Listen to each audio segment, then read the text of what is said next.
Hey, hello everyone. Good morning. My name is Asim Aldar and I welcome you all to my channel Molecular Magic. तो last video तक हमने GOC ए का level 1 में जितने सारे questions थे हम लोगों ने सॉल्व कर लिया। आज से हम लोग स्टार्ट करेंगे chapter number 5A alkyl halide and इसमें बेसिकली सब्स्टिट्यूशन रिडक्शन के रिगार्डिंग जितने भी क्वेश्चंस होंगे वो हमें दिखेगा। ठीक है। और मैं इसके बाद आऊँगा 5B के साथ एंड उसके बाद 5C जिसमें सब्स्टिट्यूशन एलिमिनेशन और मतलब कंबाइन जितने भी क्वेश्चन है वो सब करेंगे। ठीक है। चलो आज की वीडियो में हम स्टार्ट करेंगे क्वेश्चन नंबर 1 to 10। स्टार्ट करते हैं। फर्स्ट क्वेश्चन नंबर 1 में क्या बोला है, which of the following is not expected to be intermediate of following reaction. अब रिएक्शन देख लेते हैं तब पता चल जाएगा ना कौन सा इंटरमीडिएट नहीं है। चलो स्टार्ट करते हैं। फर्स्ट ये रिएक्शन देखो, आयोडीन है एक बहुत अच्छा सा लिविंग ग्रुप, प्लस हमें पोलर प्रोटिक सॉल्वेंट दिया है जो कि वाटर है। राइट। तो ऐसे रिएक्शन कंडीशन में हमें क्या देखने को मिलेंगे, एसएन वन रिएक्शन। अब एसएन वन में क्या मिलता है, कार्बोकेटाइन मिलता है ना। आयोडीन बहुत अच्छा लिविंग ग्रुप है, वो निकल जाएगा एज आई माइनस और हमें कार्बोकेटाइन देखने को मिलेंगे। ऐसे कार्बोकेटाइन देखने को मिलेगा। अब देखो, अब हमें पता है कि कार्बोकेटाइन जो होता है वो रीअरेंजमेंट देती है ना। अगर इससे जो कार्बोकेटाइन बना है इससे अगर स्टेबल कार्बोकेटाइन बनने की पॉसिबिलिटी है तो उन वाले भी केस में क्या होंगे, रीअरेंजमेंट देखने को मिलेंगे। चलो देख लेते हैं कैसे रीअरेंज होंगे। देखो ये वाला ऑप्शन देख लो, ऑप्शन डी जो है ये वाला स्ट्रक्चर है। ठीक है। फिर मैं रीअरेंजमेंट की बात करूँ, इनमें है 1 2, तो मतलब 1 2 क्या करेंगे, हाइड्राइड शिफ्ट करेंगे। कैसे होंगे, ये जो हाइड्रोजन होंगे वो अपनी बॉन्ड पेयर के इलेक्ट्रॉन लेके ऐसे पूरा रीअरेंज कर जाएगा, इसीलिए हम बोलेंगे 1 2 हाइड्राइड शिफ्ट। राइट। तो प्रोडक्ट क्या देखने को मिलेंगे, देखो ये ऐसे था, यहाँ से ये हाइड्रोजन यहाँ आया मतलब यहाँ पहुँच गया और यहाँ से बॉन्ड पेयर इलेक्ट्रॉन लेकर गया मतलब यहाँ आएगा पॉजिटिव चार्ज। तो देखो अभी इनकी स्टेबिलिटी की मैं बात करूँ, देखो इनमें टोटल 3 अल्फा एच था, अब इनमें कितनी है 7 अल्फा एच है ना। तो ज़्यादा स्टेबल बना। और ये वाला ऑप्शन देख लो, ऑप्शन बी जो है।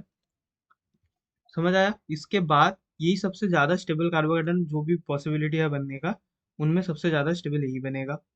अब रिएक्शन आप देखो, हमारे पास है वाटर। वाटर क्या करेगा, सॉरी वाटर को क्या बना दिया मैंने, वाटर। अब है हमारे पास सिस्टम में वाटर। तो वाटर क्या करेगा, न्यूक्लियोफाइल की तरह काम करेगा और ये कार्बोकेटाइन पे अटैक कर देगा।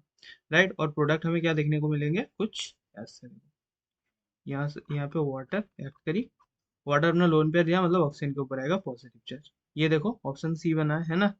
उसके बाद क्या करेगा, एक ऐसे छोड़ देगा और प्रोडक्ट हमें ऐसे अल्कोहल देखने को मिलेंगे। और ये वाला प्रोटॉन मान लो ऐसे वाटर है, जो कि ये एक प्रोटॉन ले लेगा यहाँ से। ये ऐसे है तो एक प्रोटॉन यहाँ से ले लेगा ऐसे करके, तो हमें ऐसे अल्कोहल दिखने को मिलेगा। आप देखो क्या बोला है, which of the following is not expected to be intermediate of following reaction। अब देखो डी तो यही मिला तो ये तो आंसर नहीं हो सकता। फिर इसकी मैं बात करूँ, ये है बी, ये भी आंसर नहीं हो सकता। और ये है सी तो ये भी आंसर नहीं हो सकता। तो आंसर कौन सा होगा, ऑप्शन ए जो रहेगा वो आंसर रहेगा। ठीक है। देखो क्वेश्चन नंबर 2 की बात करते हैं। इनमें क्या बोला है, देखो एक हैलाइड ब्रोमाइड दिया गया है, एल्काइल ब्रोमाइड दिया गया है और NaI दिया है। एसीटोन है, एसीटोन क्या है, polar aprotic solvent, aprotic solvent. और तो ये कौन सा कंडीशन है, SN2 की। तो SN2 में क्या होता है, SN2 जो होता है उनमें क्या होता है, बैक साइड अटैक होता है। मतलब हमें प्रोडक्ट क्या देखने को मिलेंगे, इन्वर्शन देखने को मिलेगा, है ना। मतलब Br अगर इस तरफ है तो आयोडीन इस तरफ से आते हुए दिखेंगे। तो प्रोडक्ट हम यहाँ से डायरेक्टली बना लेते हैं, कैसे मिलेंगे देखो, ये वाला Br यहाँ से निकल गया, आयोडीन आया पीछे से अटैक करी। राइट। तो ऐसे हमें देखने को मिलता है CH3, यहाँ इथाइल और आयोडीन आएगा यहाँ हाइड्रोजन और मिथाइल जैसे था उसको ऐसे रहेंगे। तो ये हमें प्रोडक्ट देखने को मिलेंगे। अब देख लो इनमें, देखो ये जहाँ Br था वहीं आयोडीन रखा है तो ये तो आंसर नहीं हो सकता। फिर मैं इसकी बात करूँ, देखो इनमें आयोडीन पीछे से आया और बाकी सब कुछ देखो सेम है, तो मतलब आंसर बी जो रहेगा ऑप्शन वो सही रहेगा। अब बाकी तो नहीं है। तो इनमें देखो, इनमें यहाँ पर और क्या था, हाइड्रोजन था, लेकिन इनमें CH3 दे रखा है तो ये गलत हो जाएगा। फिर मैं इसकी बात करूँ, इनमें भी देखो ये वाला जो सेंटर है इसको रिटेन करके रखा है, लेकिन ये वाला सेंटर है इसको भी चेंज कर दिया। तो ऐसे करके हम क्या देखेंगे, ये वाला आंसर नहीं हो सकता, तो ऑप्शन बी जो रहेगा वो सही रहेगा। तो देखो इनमें क्या बोला है, the rate of SN2 will be negligible in. आप देखो SN2 रिएक्शन कैसे होती है एक बार देख लो। SN2 में क्या होता है, एक तो एल्काइल हैलाइड होता है, मतलब एल्काइल हैलाइड जरूरी नहीं है, ये लिविंग ग्रुप होनी चाहिए बस अच्छी सी। तो क्या करेगा, जो न्यूक्लियोफिल आएगा इसके जो बैक बॉन्डिंग होता है, इसकी बैक बॉन्डिंग कहाँ रहेगा, इसके पीछे की साइड रहेगा ना। तो इसके बैक बॉन्डिंग पे, बैक बॉन्डिंग मतलब सिग्मा स्टार ऑफ CX, यहाँ न्यूक्लियोफाइल अटैक करेगा और ये टूटेगा। तो ट्रांजिशन स्टेट कैसे हमें देखने को मिलेंगी, देखो ये ऐसे आ, इस तरफ है एक्स और इस तरफ है न्यूक्लियोफाइल। तो देखो इनमें क्या है, पहले से 8 इलेक्ट्रॉन था और ये जो न्यूक्लियोफाइल था उसका भी इलेक्ट्रॉन आया 2, टोटल मतलब टोटल ऐसे कह सकते हैं कि टोटल 10 इलेक्ट्रॉन पूरा ट्रांजिशन स्टेट के ऊपर डिस्पर्स्ड है। तो क्या करेंगे, इलेक्ट्रॉन रीच होंगे ना। तो मान लो एक तो फैक्टर है कि बैक न्यूक्लियोफाइल को बैक साइड से अप्रोच करना है, मतलब जो बैक साइड जितना एक्सेसिबल होगा न्यूक्लियोफाइल के लिए रेट उतना फास्ट होंगे, राइट। तो क्या लिख सकते होगे, लेस स्टेरिक, मतलब जो रेट है रेट के डायरेक्टली प्रोपोर्शनल होंगे, लेस स्टेरिक। और क्या होंगे, ये देखो ट्रांजिशन स्टेट जो बना है इलेक्ट्रॉन रीच बना है।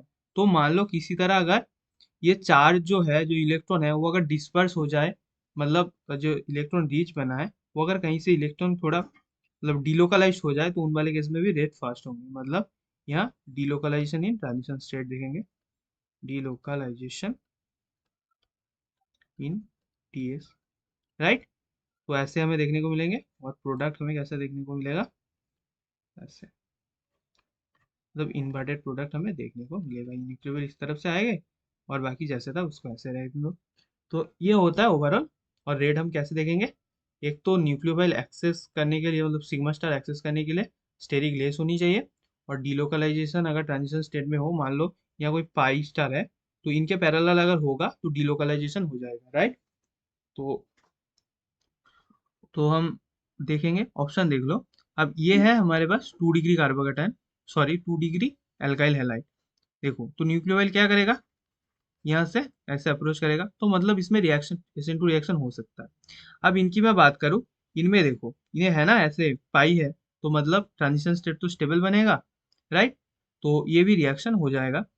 फिर मैं सी की बात करूँ, सी में देखो इनकी सिग्मा स्टार कहाँ है, इसके पीछे, मतलब पूरा एक केज के अंदर है, मतलब न्यूक्लियोफाइल जो अप्रोच करेगा वो बहुत हिंडर्ड होंगे। तो इन वाले केस में क्या मैं बोल सकता हूँ कि SN2 की पॉसिबिलिटी काफी कम होगा।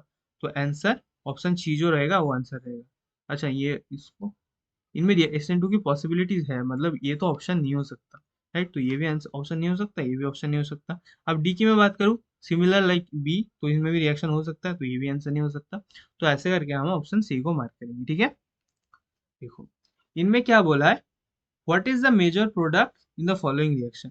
तो रिएक्शन कंडीशन देखो कैसा है, सब्स्टिट्यूशन रिएक्शन की कंडीशन है ना। तो सब्स्टिट्यूशन देखो, सब्स्टिट्यूशन रिएक्शन की कंडीशन है, तो हम इनमें क्या देखेंगे, देखो एक तो सब्स्टिट्यूशन है sp3 और Br के, sp3 कार्बन और Br के, और एक है sp2 और sp2 कार्बन और Br के। अब देख लो ये वाला बॉन्ड डेफिनेटली स्ट्रांग बनेगा, है ना। और जो कार्बन होंगे उसकी इलेक्ट्रॉन डेंसिटी भी ज़्यादा होंगे, तो क्या करेगा, इलेक्ट्रॉन जो है वो अच्छे से होल्ड करेगा। तो इसीलिए इनमें सब्स्टिट्यूशन रिएक्शन स्लो होगी एज कम्पेयर टू sp3। तो इसको याद रखना कि ऐसे सब्स्टिट्यूशन रिएक्शन की रेट की अगर बात करूँ, तो sp3 जो कार्बन होता है उनमें फर्स्ट होंगे as compared to sp2 carbon. तो अगर मेजर प्रोडक्ट की मैं बात करूँ, तो कौन सा प्रोडक्ट हमें मेजर देखने को मिलेगा, sp3 वाला सब्सटीट्यूट होते हुए दिखेगा। मतलब हमें प्रोडक्ट कैसे देखने को मिलेगा, कुछ ऐसे देखने को मिलेगा, है ना। पीएच फिनाइल CH2, और यहाँ हमें क्या देखने को मिलेंगे, जो अमोनिया है वो ऐसे बैक से अटैक करेगा और निकल जाएगा। तो हमें क्या देखने को मिलेगा, प्रोडक्ट ऐसे, राइट। तो ऑप्शन देखो कौन सा रहेगा, ऑप्शन ए में देखो ये प्रोडक्ट है, तो ऑप्शन ए हो जाएगा सही। बाकी नहीं होगा, क्यों, क्योंकि इनमें sp3 वाला करा है तो ये गलत हो जाएगा, इनमें दोनों ही करके रखा है, गलत हो जाएगा।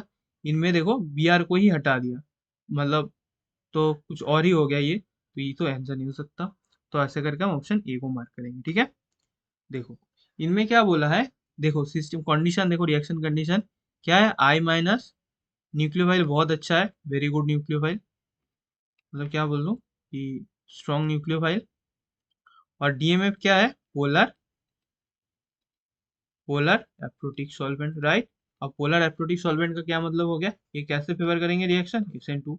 अब SN2 हमने मैकेनिज्म देखा था, इनमें क्या होनी चाहिए, बैक साइड न्यूक्लियोफाइल के लिए एक्सेसिबल होनी चाहिए। तो देखो जहां मतलब स्टेरिक इंडेंस कम होगा, जिस वहाँ रेट ज्यादा होंगे। इनकी मैं बात करूँ, देखो एक तो क्लोरीन है यहाँ, एक तो है यहाँ, तो देखो किस वाले रिएक्शन में रेट ज्यादा होंगे, ये वाला कार्बन है ना रिएक्टिंग सेंटर, तो इसके पास देखो ये कार्बन पे क्या है, CH3 CH3। लेकिन ये वाला कार्बन की मैं बात करूँ, इनके पास बस CH2 है, तो मतलब ये वाला जो कार्बन है ये मोर एक्सेसिबल होंगे आयोडीन के लिए, तो मतलब सब्सटीट्यूशन जो होंगे यहाँ देखने को मिलेंगे।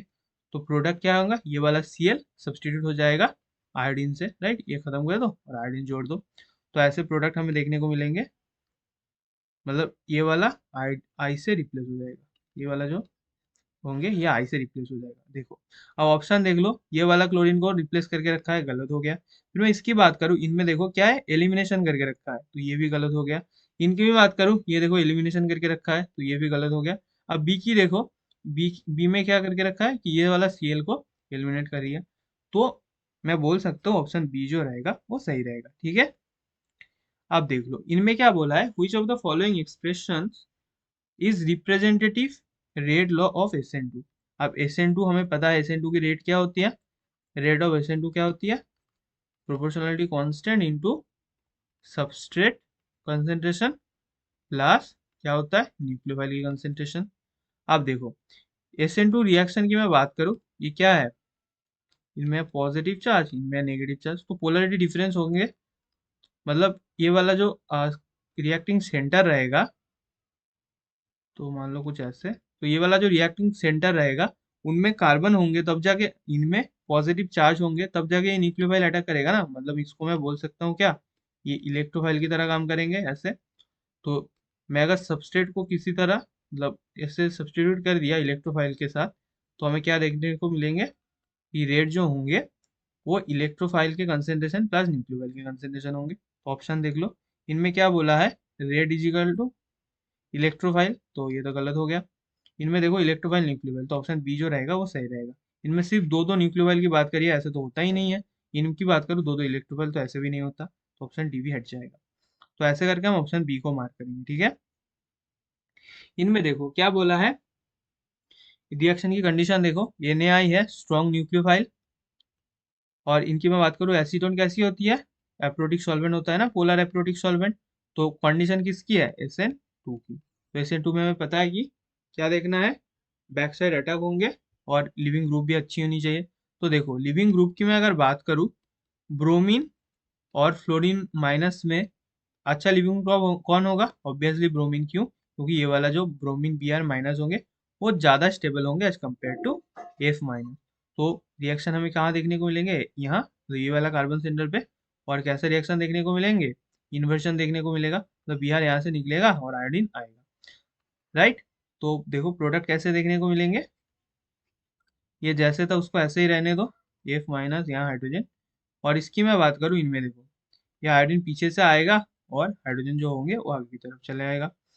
देखो अब ऑप्शन की बात करें, ये क्या है, Br को निकाला और वही आयोडीन को जोड़ दिया, तो ये तो गलत हो गया। और इनकी मैं बात करूँ, इनमें देखो सही है, सही बनाया है ना, कि आयोडीन पीछे की तरफ है और ये वाला सेंटर भी सेम है, तो ऐसे करके हम ऑप्शन बी को मार्क करेंगे। इनमें क्या बोला है, देखो हाइड्रोजन जो फ्लोरीन है उसको रिप्लेस करी गई, तो ऐसा तो नहीं होंगे। और डी की मैं बात करूँ, डी में भी सेम फ्लोरीन को रिप्लेस करा है, तो ये भी नहीं होंगे। तो ऐसे करके हम ऑप्शन बी को मार्क करेंगे। और क्वेश्चन नंबर 8 के बात करते हैं, इनमें क्या बोला है, which of the following alkyl halide undergo rearrangement in SN1 reaction.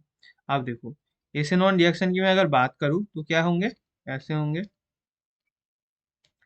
Basically क्या होता है, कार्बोकेटायन बनता है, मतलब कार्बोकेटायन बना दो, तो ये कार्बोकेटायन बना लिया। आप देखो कार्बोकेटायन के बाद हमें पता है कि अगर पॉसिबिलिटी हो उससे ज़्यादा स्टेबल कार्बोकेटायन बनाने का, तो क्या करेंगे, हम रीअरेंजमेंट करवाएंगे। तो इनमें पॉसिबिलिटी है ना, अगर यहाँ से मैं मिथाइल को शिफ्ट करवा दूँ तो हमें 3 डिग्री कार्बोकेटायन देखने को मिलेगा, और ये यहाँ कितने डिग्री है, 2 डिग्री है। और इनमें टोटल अल्फा हाइड्रोजन कितने हैं, 3 अल्फाइज है। तो मैं अगर 1 2 मिथाइल शिफ्ट करवाऊँ, 1 2 मिथाइल शिफ्ट करवाऊँ, मिथाइल शिफ्ट करवाऊँ, तो देखो कैसी कार्बोकेटायन हमें देखने को मिलेंगे कुछ। ये पहले से यहाँ था, ये अपनी बॉन्ड पेयर लेकर यहाँ से ये वाला कार्बन पे आएगा ऐसे पूरा। तो यहाँ बनेगा, ये था पहले से हाइड्रोजन था, यहाँ बनेगा पॉजिटिव चार्ज। आप देख लो इनमें टोटल 7 अल्फाइज है ना, तो मतलब ज़्यादा स्टेबल कार्बोकेटायन बना। तो क्या होगा, ये वाला जो ऑप्शन रहेगा ये रीअरेंजमेंट में जाएगा, तो ये ऑप्शन हो सकता है। अब चलो इसको हटा देते हैं। तो ये वाला ऑप्शन जो है ये सही हो सकता है। फिर मैं बी की बात करूँ, बी में भी सिमिलरली कार्बोकेटायन बना दो, क्लोरीन को निकाल दो। तो देखो इनके पास भी है 2 डिग्री कार्बोकेटायन, और टोटल अल्फा हाइड्रोजन कितने हैं, 3 अल्फाइज है। फिर यहाँ से मैं अगर 1 2 हाइड्राइड शिफ्ट करवाऊँ, 1 2 हाइड्राइड शिफ्ट करवाऊँ, तो हमें क्या कैसा प्रोडक्ट देखने को मिलेगा, देखो 1 2 हाइड्राइड शिफ्ट के बाद यहाँ आएगा कार्बोकेटायन, ऐसे कार्बोकेटायन आ गया। और इनमें टोटल कितने अल्पाइज है, 7 अल्पाइज है, मतलब ये तो ज़्यादा स्टेबल होंगे, तो ये भी आंसर हो जाएगा। ऐसे अगर एक से ज़्यादा मतलब मल्टीपल ऑप्शन सही है, तो हम ऑब्वियसली यहीं से मार्क करेंगे all of this will be the answer, तो ऑप्शन डी जो रहेगा। अब इसकी बात करते हैं, इनमें भी कार्बोकेटायन बना के एक बार चेक कर लेते हैं। तो देखो ये आयोडीन यहाँ से निकला, पॉजिटिव चार्ज यहाँ बना। तो मैं अगर इसको 1 2 हाइड्राइड शिफ्ट करवाऊँ, 1 2 हाइड्राइड शिफ्ट, तो हमें कैसी प्रोडक्ट देखने को मिलेगा, देखो ये यहाँ आएगा। अब देखो ये रेजोनेंस स्टेबलाइज है ना, तो ये पहले से ज़्यादा स्टेबल बना, तो इनमें भी रेजोनेंस की सॉरी रीअरेंजमेंट की पॉसिबिलिटी है, तो ऐसे ऑप्शन सी भी सही रहेगा। तो ऐसे करके हम कौन सा ऑप्शन को मार्क करेंगे, ऑप्शन डी, क्योंकि all of the above can undergo rearrangement in SN1 reaction, right. Question number 9 की बात करते हैं। इनमें क्या बोला है, arrange the 3 chloride in decreasing order towards SN1 reactivity. अब SN1 हमने देखा है, SN1 में क्या बनता है, कार्बोकेटायन। तो रेड कार्बोकेटायन बनता है ना, और यही होता है slowest step for the reaction. तो जितना ज्यादा स्टेबल, मैं यहाँ से बोल सकता हूँ कि कार्बोकेटायन की स्टेबिलिटी जितनी ज्यादा होंगी, मोर अगर होगा, तो रेट क्या होंगे, रेट जो होंगे, रेट होंगे फास्टर, है ना। तो मतलब हमें बेसिकली देखना है कार्बोकेटायन की स्टेबिलिटी, सबसे ज्यादा कार्बोकेटायन की स्टेबल जिनमें बनेगा उनमें रेट फास्टर होंगे। तो बना लेते हैं कार्बोकेटायन। इसकी मैं अगर कार्बोकेटायन बनाऊं तो कैसे बनने में दिखेगा, ऐसे। फिर मैं इसकी बनाऊं तो देखो कैसे कार्बोकेटायन बनेगा, ये से क्लोरीन निकलेगा, ये वाला। इनकी मैं बात करूं, ये कार्बोकेटायन बनेगा। अब स्टेबिलिटी हमें पता है, ऑप्शन ए में क्या है, प्लस आर। तो मतलब ये वाला तो सबसे ज्यादा स्टेबल होंगे, मतलब 2 जो होंगे उन उनमें सबसे स्टेबल कार्बोकेटायन बनेगा। फिर उसके बाद कौन आएगा, 3 में जो कार्बोकेटायन बना, क्यों, क्योंकि इनके पास है टोटल 5 अल्फाइज, है ना, यहाँ 3 और यहाँ 2। और इनकी मैं बात करूँ, इनके पास सिर्फ 2 अल्फाइज है। तो 2 के बाद क्या आएगा, 3, और सबसे पीछे आएगा 1। तो ये होंगे कार्बोकेटायन की स्टेबिलिटी, और यही जो होंगे वो रेट का भी ऑर्डर रहेगा। तो ऐसे करके देखो ऑप्शन ए में 1 ज्यादा गलत, बी में देखो 2 फिर 3 और 1, ऐसे करके हम बी को मार्क करेंगे। बाकी जो ऑप्शन रहेगा वो गलत हो जाएगा। ठीक है, समझ में आया कैसे करी। चलो नेक्स्ट की बात करते हैं। इनमें क्या बोला है, which compound undergo nucleophilic substitution with NaCN at the first rate। देखो सिर्फ हमें क्या दे रखा है, NaCN, जो कि एक न्यूक्लियोफाइल है, और रिएक्शन कंडीशन में और कुछ मेंशन नहीं करके रखा है। और NaCN जो होता है वो बहुत अच्छा लिविंग ग्रुप और बहुत अच्छा न्यूक्लियोफाइल होता है, मतलब वेरी गुड न्यूक्लियोफाइल होता है। तो अगर न्यूक्लियोफाइल अच्छा है और रिएक्शन की कंडीशन और कुछ बता के नहीं रखा है, तो हम इसको मान के चलेंगे SN2। अब SN2 होने के लिए क्या होनी चाहिए, बैक साइड एक्सेसिबल होनी चाहिए, और ट्रांजिशन की स्टेबिलिटी देखते हैं। देख लो इनकी मैं बात करूं, इनमें बैक साइड देखो, ये वाला कार्बन में रिएक्टिंग सेंटर, तो ऐसे इनको अपोज करने वाला ऐसा कुछ है नहीं ज्यादा कुछ। ये वाला ग्रुप तो है, बाकी सब में कॉमन है। देखो बी की मैं बात करूं, इनमें देखो एक्स्ट्रा एक मिथाइल है, तो मतलब इनमें अच्छा खासा हिंड्रेंस आ सकता है इसको अप्रोच करने में, इस तरफ से भी और इस तरफ से भी। इनकी मैं बात करूं, ये यहाँ से आ सकता है, लेकिन इनमें क्या है, नेक्स्ट जो कार्बन है उनमें दो दो मिथाइल ग्रुप है, तो उनमें भी हिंड्रेंस क्रिएट होंगे। और इनकी मैं बात करूँ, इनमें देखो दो दो ग्रुप है, मतलब ये तो 3 डिग्री है, तो इनमें तो SN2 होने नहीं देगा, तो ऐसे करके हम ऑप्शन डी को तो हटा ही देंगे, मतलब बहुत लेस होंगे। तो सबसे ज्यादा फास्ट किस में होगा? ऑब्वियसली ऑप्शन ए में। क्यों? क्योंकि ऑप्शन ए में CN बहुत अच्छे से पहुंच सकता है अटैकिंग सेंटर पे, तो ऑप्शन ए जो रहेगा वो सही रहेगा। अब मुझे कमेंट पे बताना इनमें रेट का ऑर्डर क्या रहेगा। तो रेट का ऑर्डर मुझे बताना, सबसे ज्यादा क्या हो गया ए, और सबसे पीछे तो आ गया डी। अब बी और सी में से मुझे बताना कमेंट पे कि कौन रहेगा, ठीक है? तो ओवरऑल ऑर्डर मुझे कमेंट पे पिंग करना। चलो, यही खत्म करते हैं आज का 10 क्वेश्चन, और मिलते हैं नेक्स्ट 10 क्वेश्चन के साथ। आई होप आप लोगों को समझ में आ रहा होगा, और अगर कुछ प्रॉब्लम आए तो मुझे कमेंट पे बता देना, मैं नेक्स्ट जो भी वीडियो आएगा उस पर मैं बता दूंगा, ठीक है? मिलते हैं। Thank you for joining.